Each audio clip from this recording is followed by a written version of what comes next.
Hi everyone, let's crack UPSC CSE Hindi में आप सभी का भरपूर स्वागत है।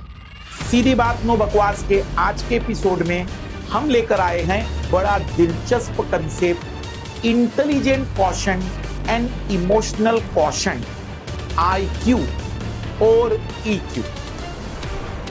आज के इस एपिसोड में हम कवर करेंगे सबसे पहले आईक्यू क्या होता है, फिर ईक्यू क्या होता है और इन दोनों में क्या डिफरेंसेस है, और फिर अंत में आप लोगों के लिए हमारा कमेंट बॉक्स खुला रहेगा कि आपके हिसाब से आईक्यू और ईक्यू में ज्यादा महत्वपूर्ण क्या है। तो शुरुआत करते हैं आज के एपिसोड के सबसे पहले पहलू की, आईक्यू।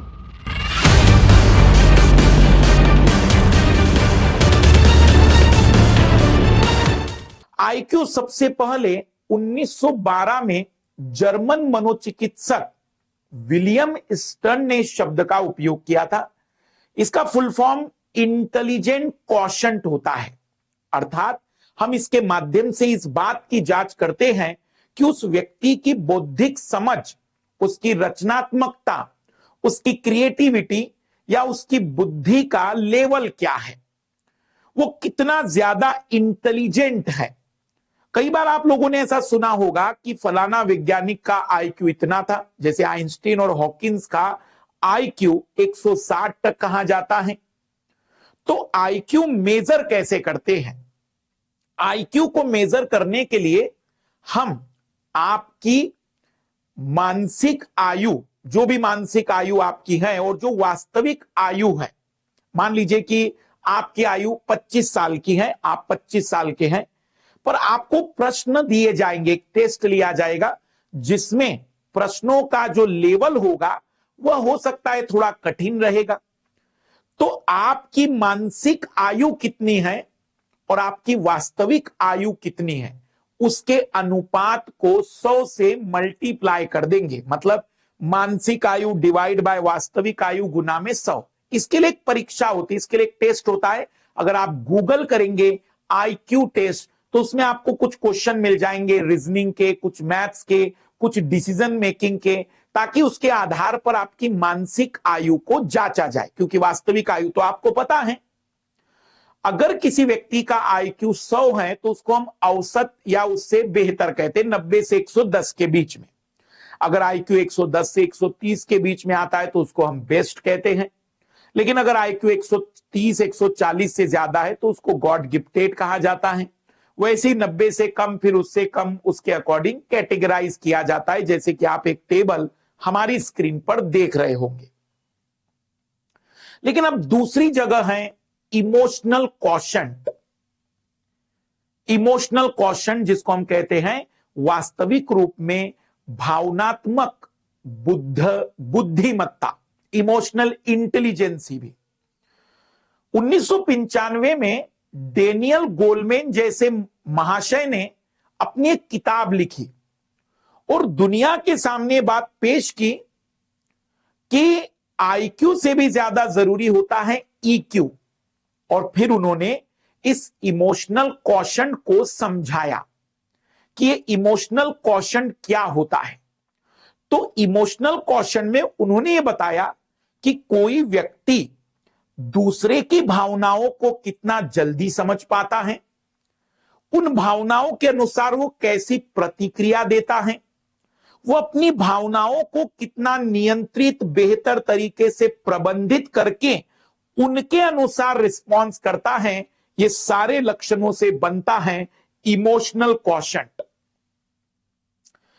इमोशनल क्वोशंट को वो इतना महत्वपूर्ण मानते हैं, डेनियल गोलमैन के अनुसार किसी भी व्यक्ति की सफलता में आईक्यू का रोल 15 से 20% होता है, लेकिन इमोशनल क्वोशंट का रोल 80% का होता है। इनके अनुसार महिलाओं का इमोशनल क्वोशंट काफी बेटर होता है और इसी कारण से आने वाले समय में महिलाओं की सफलता की संभावनाएं ज्यादा है। इमोशनल क्वोशंट में और सरल शब्दों में अगर आप लोगों को कहूं तो वास्तविक रूप में कोई व्यक्ति अपनी बुद्धि का उपयोग भावनाओं के साथ मिलाकर कितना बेहतर तरीके से परिणाम ला सकता है। एक उदाहरण दे रहा हूं मैं कि आपको इमोशनल क्वेश्चन समझ में आ जाए। अब प्रैक्टिकली सभी लोगों ने 3 इडियट की मूवी देखी होगी। 3 इडियट की मूवी का वो सीन याद करिए जब रेंचो का जो मित्र, जो फोटोग्राफर है फरहान, वो अपने पिताजी के पास जा रहा है और पिताजी के पास जाकर वो कह रहा है कि उसने 4 साल की इंजीनियरिंग अब नहीं करनी, वो फोटोग्राफर बनेगा। अब अगर एक साधारण व्यक्ति, बुद्धिजीवी व्यक्ति की बात करे, एक नॉर्मल व्यक्ति की बात करे, वो कहेगा ठीक है मैं आज बोल देता हूं पिताजी को कि मुझसे नहीं होगा।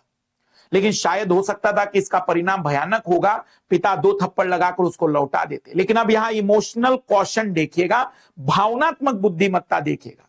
सबसे पहले अपने आंखों में थोड़े आंसू है उस सीन में, और वह पिता के सामने अपनी बात रख रहा है।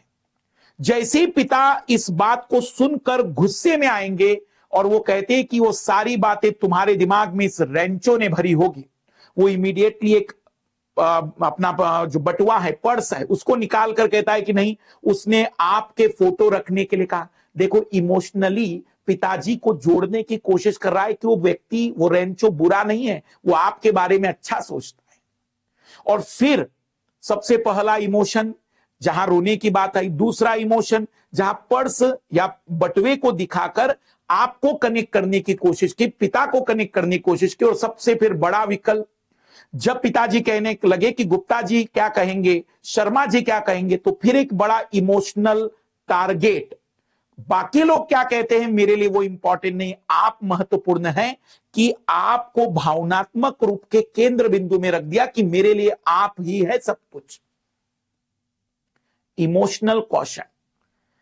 मैं एक और उदाहरण देना चाहूंगा कि आपको शायद पता होगा कि कुछ कथाएं जो हिंदू रिलीजन में है कि जब भगवान श्री गणेश और उनके बड़े भाई भगवान कार्तिकेय के बीच में तय करना था कि कौन ज्यादा बेहतर है, तो यहां पर भी तो इमोशनल इंटेलिजेंसी और इंटेलिजेंट क्वेश्चन में झगड़ा था।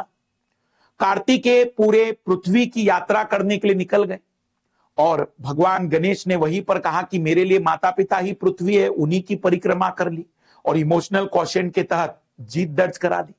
कहने का अभिप्राय यह है, मैं आपको यह बताना चाह रहा हूं कि आधुनिक युग में इमोशनल क्वेश्चन को ज्यादा महत्व दिया गया है सफलताओं के लिए। अब इन दोनों में अंतर क्या है?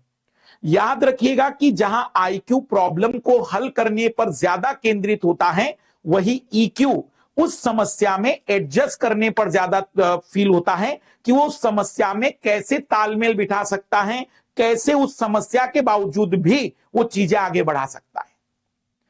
आईक्यू पढ़ाई करने से, किताबें पढ़ने से, मैथमेटिक्स सॉल्व करने से, रीजनिंग सॉल्व करने से आ जाएगा, लेकिन ईक्यू जिंदगी के अनुभव है जो धीमे धीमे आएंगे।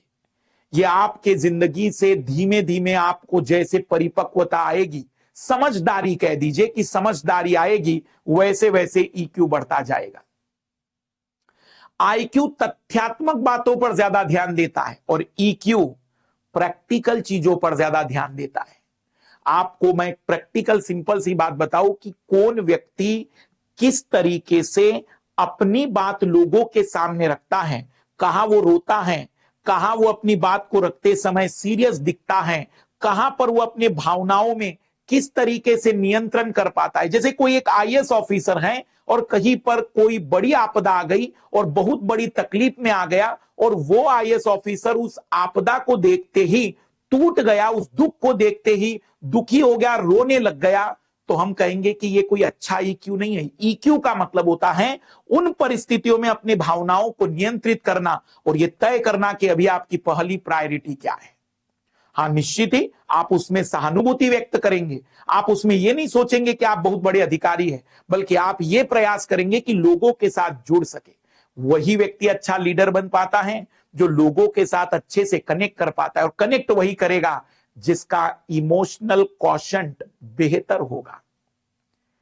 तो इंटेलिजेंट क्वोशंट जहां बुद्धिमत्ता की बात आती है और इमोशनल क्वोशंट जहां भावनाओं के साथ बातचीत करते हैं।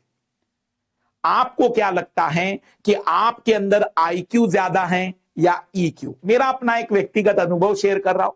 मैं ये मानता हूं, मुझे आप बताइएगा, जिन लोगों का आईक्यू अच्छा होगा ना, आईक्यू, वे लोग कपड़ों के कलर को बढ़िया से चूज नहीं कर पाते, उन्हें नहीं पता चलता क्या अच्छा दिखेगा क्या खराब।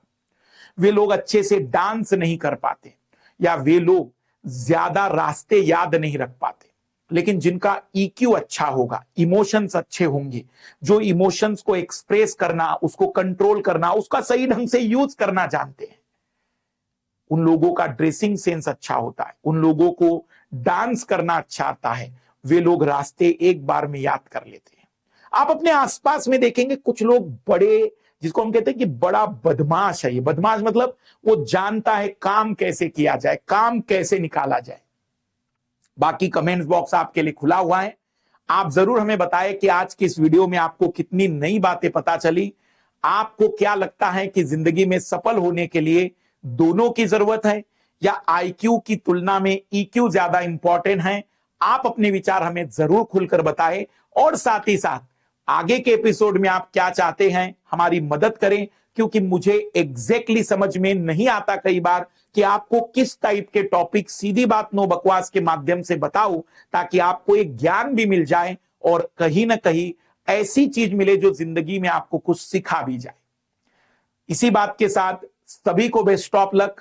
एक अंतिम सूचना, 10 तारीख से हमारा सीसेट का बैच आ रहा है। यदि आप ज्वाइन करना चाहते हैं तो आप ऑफलाइन संपर्क करिए, बैच ऑनलाइन भी अवेलेबल है। बाय।